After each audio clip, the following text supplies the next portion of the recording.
Do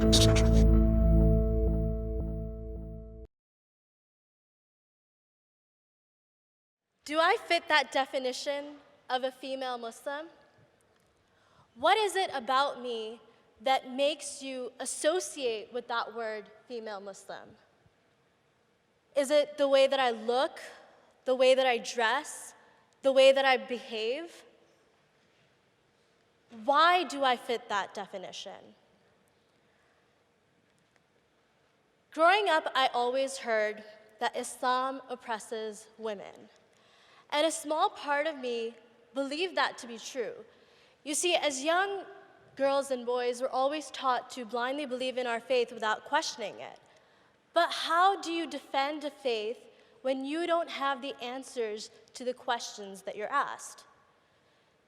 If we were to do a Google search on the word Muslim, we get a wide spectrum of images, from peaceful worship to gruesome bloodshed. If we were to do the same Google search on the word female Muslim, we only get women who are covered up. And that's problematic, and I'll tell you why. The Oxford English Dictionary defines oppression as prolonged cruel or unjust treatment or exercise of authority, control, or power, tyranny, exploitation. But you see, this definition is incomplete, because for oppression to exist, there needs to be an oppressor and a victim. But who assumes these roles as we understand them? Who's the oppressor and who's the victim? Muslim women are often associated with words like modesty, restrained, submissive, and ultimately oppressed. But where is all of this coming from?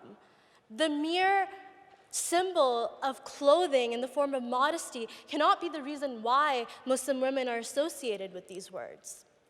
These formulations come from two predominant narratives, namely the media narrative and the Western narrative. The media narrative comes from political tensions in the news, international relations with the East and the West, and the notion of fear that is associated with the East. You see, I grew up in a household of overachievers. My father was the only person in his family to have received a PhD. Naturally, he had high expectations of his daughter. He could not live with the fact that his daughter would spend days and days rereading Harry Potter over and over again. Naturally, he tried to entice me with other kinds of narratives like political commentaries and autobiographies, things that a 15-year-old would have no interest in. When his efforts remained futile, he told me to go into his basement and find a book of my own. Not wanting to let him down, I did go down in the basement to find a book that would ultimately make my father proud. I went down there and I found a book titled Princess. My first instinct when I looked at that cover was the fact that I saw someone who looked exactly like me. Never in my wildest dreams did I thought that a 15-year-old, a woman who looked exactly like me would be on the cover of a media platform, any book, any novel, any magazine for that matter. So for me, that was something that attracted me and it struck a chord with me. On the cover, it said, "A true story of the life behind the veil in Saudi Arabia." We all want to know what's behind the veil. I binge read this book in 2 to 3 days, and after that, I just wept.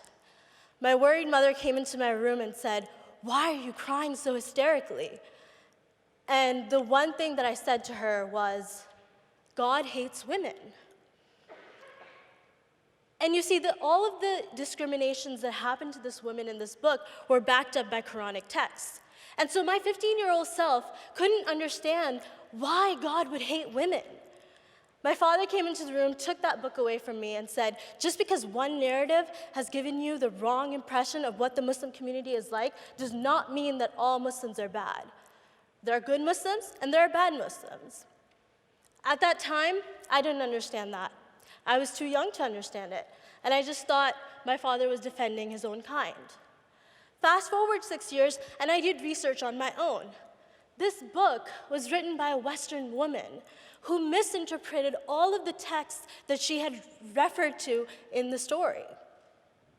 A lot gets mistranslated in this sphere of trying to tell the story to the West, trying to reveal what's behind the veil.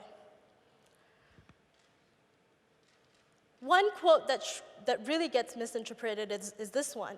And they, women, have rights over their husbands as regards to living expenses similar to those of their husbands over them, as regards to obedience and respect, to what is reasonable, but men have a degree over them. But men have a degree over them. This is the most misconstrued verse in the Quran. But this degree over them is not that men are better than women. It is more that men have a responsibility over their women. We study in literature this notion of chivalry. The woman is the damsel in distress that the man needs to take care of or take responsibility of. But when it's in an Islamic text, it becomes misconstrued. Let's go back to the definition of oppression. Prolonged, cruel, or unjust treatment or exercise of authority, control, or power. Exercise of authority, control, or power. Believe it or not, Muslim women are educated women who have voices of their own. They know how to tell their own stories. And every Muslim woman has a story to tell. Unfortunately, those stories don't get sold in the West. The West is more interested in the drama and the fear.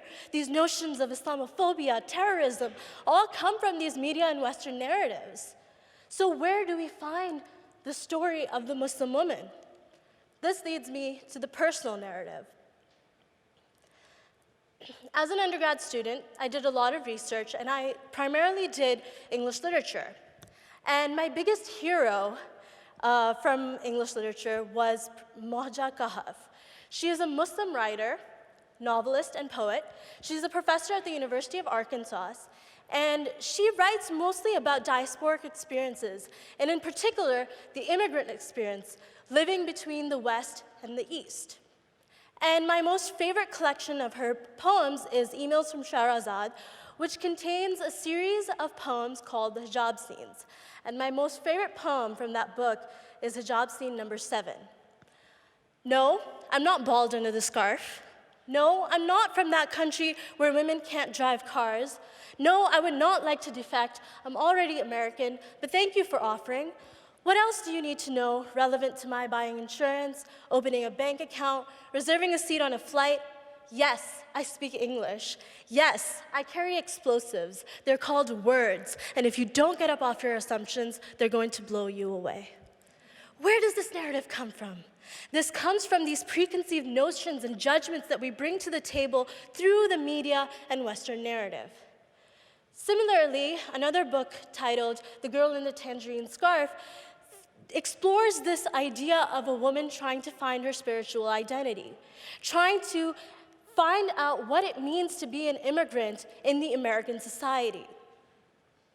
One quote that really struck a chord with me is this one. When you're in danger, you don't strip off your armor. And she couldn't get her progressive but not very tolerant friend to see that the hijab was also more than that for her.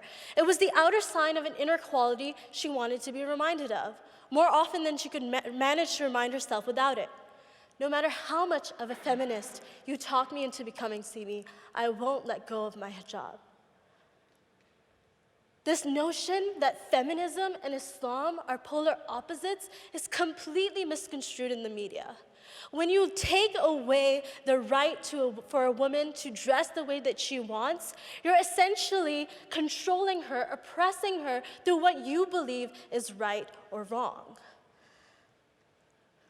Another fiasco occurred in the news recently where a Muslim journalist featured on Playboy magazine.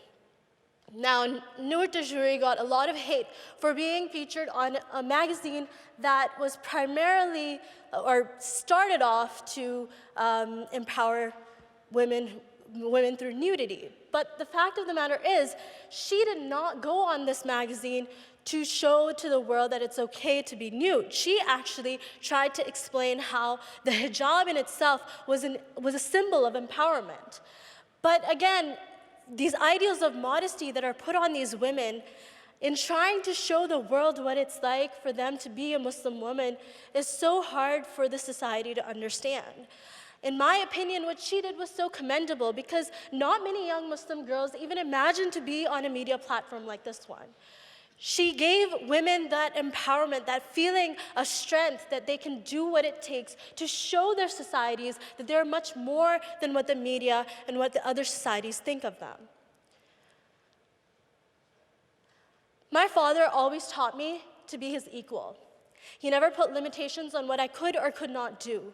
And in this process, I had to go through my own spiritual journey, try to figure out what it meant for me to be a Muslim woman in the 21st century. But the reality of the matter is that we really need to stop fogging identities through these media and Western narratives. We need to start to understand that an individual identity is much more than how we categorize it in little boxes or little symbols that we've associated with them. So when I ask you, do I fit that definition of a female Muslim? I don't want you to associate me with a definition. I'm an identity of my own, and I'm trying to figure out how I'm supposed to behave and act in the society. The day we stop putting people and categorizing people into boxes that they don't fit in, that is when we solve this notion of oppression. Religion does not oppress me. My beliefs do not oppress me. It is these preconceived notions and judgments that you bring to the table that make me oppressed and make me lose my confidence as an individual. So let's forget about all these narratives and let's get to know one another. Let's start to talk about the personal. Thank you.